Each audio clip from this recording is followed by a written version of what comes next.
ఇప్పుడే జీ5 app download చేయండి. చూడండి మీ ఫేవరెట్ టీవీ షోస్ ఎప్పుడైనా ఎక్కడైనా. ఎంత పొగరే నీకు! నా కారు గ్లాస్ మీద పేడెత్తావా? నీ మొహం బయట పెట్టలేదు, లేదంటే నీ మూతి మీద కొట్టుండేదాన్ని. ఏయ్, నేనెవరో తెలుసా నీకో? నువ్వు ఎవరైనా సరే, పేడకు మాత్రం అందరూ సమానమే.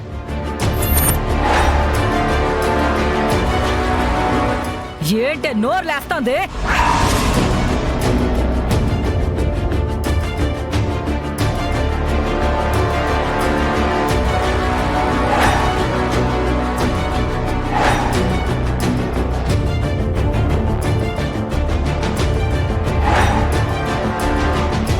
పాపత్త నువ్వెందుకొచ్చావు? నువ్వు తప్పుకోలుడు, దీనికి అల్మోండాది. నా మీద ఒక్క దెబ్బ పడినా తర్వాత నిన్ను ఇదే కార్లో హాస్పిటల్కి తీసుకెళ్లాల్సి వస్తుంది. చూసినవరా దెట్ట మాట్లాడుతా ఉందో? తను చెప్పింది కరెక్టే అత్త. తను ఎవరనుకుంటున్నావు? సావిత్రతే కూతురు, గంగబాబు చెల్లెలు. అయితే మాత్రం నా కారు మీద పేడ ఇసురుతాదా? అడ్డదిడ్డంగా వచ్చి నువ్వే నా మీద బురద పడేలా చేశావు. అసలు నిన్నేమనాలి? అల్లుడు, ఇంకేమన్నంటే నేను సహించేదే లేదు. నా గురించి నీకు తెలుసు కదా. తెలుసత్తా. అమృత, తన గురించి వదిలే, నువ్వు వెళ్ళిపోతా. ఒరే డ్రైవరు, ఇంకా ఏం చూస్తా ఉండవు? ఆ పేడ తీసేసి నువ్వే డ్రైవింగ్ చెయ్యి. Okay madam.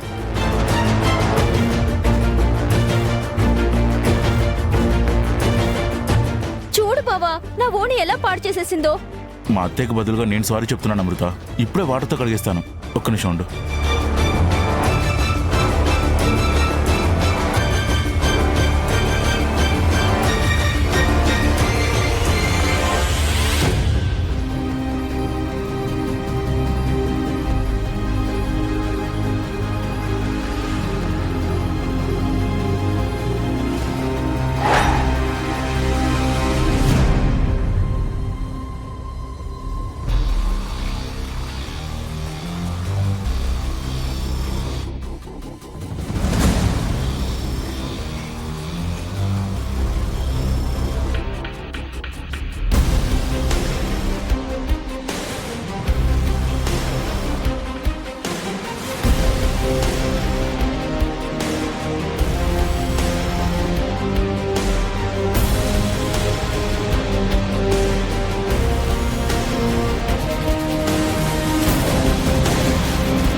తిరుపతే, మంచినీళ్ళు తీసుకురా.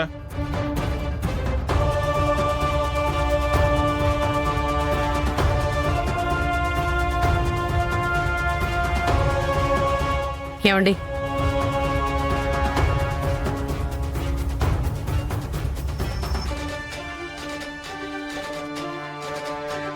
నీళ్లు తాగితే దాహం అంటట్లేదు అబ్బోడా, మందేయాలనిపిస్తుంది. ఇప్పుడు మిమ్మల్ని ఎవరు ఆపారు? మీకు నచ్చింది చేసుకుంటూ వెళ్ళిపోతారు కదా. నేనేం చేశానా తిరుపతి? అబ్బోడు చెప్పకుండా నాగవల్లిని పెళ్లి చేసుకున్నాడు. కోడలు ఇప్పుడు నీళ్లు వేసుకుంది. ఒక బాబు పుడితే అంతా మంచిగా జరుగుతుంది. కానీ ఈ రాజుగాడే ఎటు కాకుండా పోయేలా ఉన్నాడు. అటు ఉద్యోగం లేదు, ఇటు పెళ్లి లేదు. ఆడి గురించే నా బాధ అంతా. వాడు మనమాటింటే ఏదో ఒక దారిలో పెట్టేవాళ్ళ నాన్న. కానీ వాడు పురాణాల్లో భక్త ప్రహ్లాదుడిలాగా రక్తం ఒకరిదైతే జపం ఇంకొకరిదే. అంటే ఏందబ్బోడా, ఇప్పుడు నన్ను రాక్షసుని చేసి ఆ గంగ నరసింహస్వామి అంటావా? బా, నీ గురించి కాదు నాన్న, వీర్రాజు గురించి చెప్తున్నా. ఇప్పుడు వాడి గురించి ఆలోచించాల్సినంత అవసరం ఏమొచ్చింది? అలా అంటావేం తిరుపతి? కన్నవాళ్ళుగా మనమే కదా ఆలోచించి చెయ్యాలి. మీకు అంత బాధ్యత ఉంటే చాలా బాగుండేది మావయ్య. మీరు కూడా ఒకరి జీవితాన్ని బాగుపరచాలని ఆలోచించడం నిజంగా చాలా ఆశ్చర్యంగా ఉంది. నేను కనీసం నా వాళ్ళ కోసమైనా మంచి కోరుకుంటున్నానమ్మా. అలా కోరుకోబట్టే ఈ ఇంట్లో ఒకళ్ళు దిగుతున్నారు.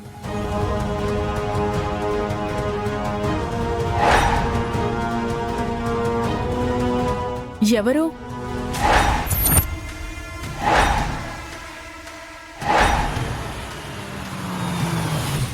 అదిగో వస్తుంది చూడండి నా చెల్లి.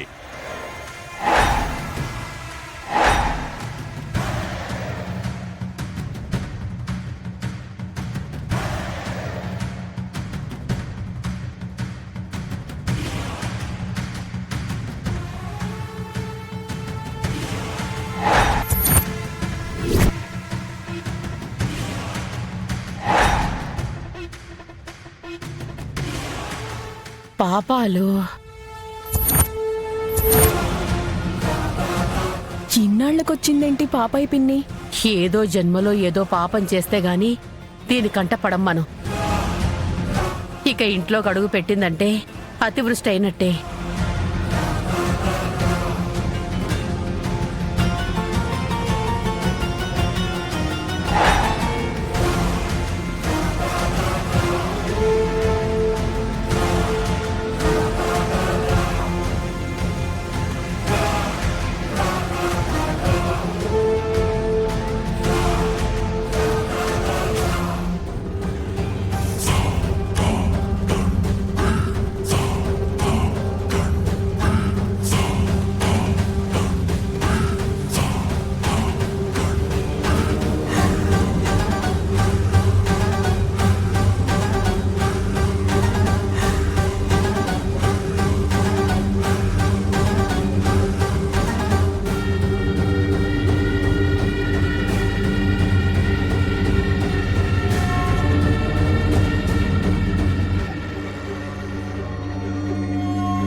అన్నయ్య, వచ్చావా సెల్లమ్మా?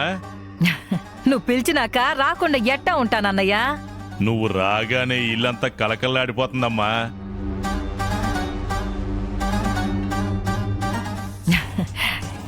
ఏరా అల్లుడు, బాగుండవా? బాగున్నాను అత్తయ్య. నీ భార్య ఇదేనా?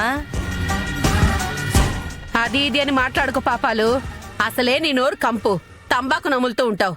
ఆ నోరు కడుక్కున్నావో లేదో కూడా తెలియదు, కానీ మాట్లాడే పద్ధతైనా మారలేదా? నాకు నచ్చకపోతే చిన్నప్పుడే బంగారు నెక్లెస్ వదిలేశాను. ఆ తర్వాత నాకు నచ్చిందని 5 తులాల వడ్డాణం చేయించుకున్నాను. నచ్చిన దానికోసం యాడికైనా వెళ్తాను గాని నచ్చని దాన్ని ఎంత విలువైనా వదిలేస్తాను వదినా. అసలు నువ్వు ఎవ్వరికి నచ్చవు కదా. ఆ? ఆ? చూడు అన్న వదిన ఎట్టా అంటా ఉందో. మీ వదినన్న మాటలు నువ్వేం పట్టించుకోవద్దమ్మా. మా వదిన అన్న మాటలో పట్టించుకోకపోయినా పర్వాలేదు, కానీ మీ కొడుకు చేసింది మాత్రం మీరు పట్టించుకోకపోతే ఆ తర్వాత జనాలు మిమ్మల్ని పట్టుకుని కొడుకుని పెంచడం శాతగాని పెద్ద మనిషి అనేసి ఊర్లో అంతా సాటింపేస్తారన్నా. ఏమైనాదమ్మా, నా కొడుకు ఏడ్నే ఉన్నాడు కదా. పెద్దల్లుడు గురించి కాదన్నయ్య మాట్లాడుతుంది, చిన్నల్లుడు గురించి. వాడి గురించే మాట్లాడుతాడానమ్మా. త్వరలోనే మంచి సంబంధం చూసి పెళ్లి చేయాలా. నువ్వు పెళ్లి చేయవు, వాడే పెళ్లి చేసుకుంటాడు.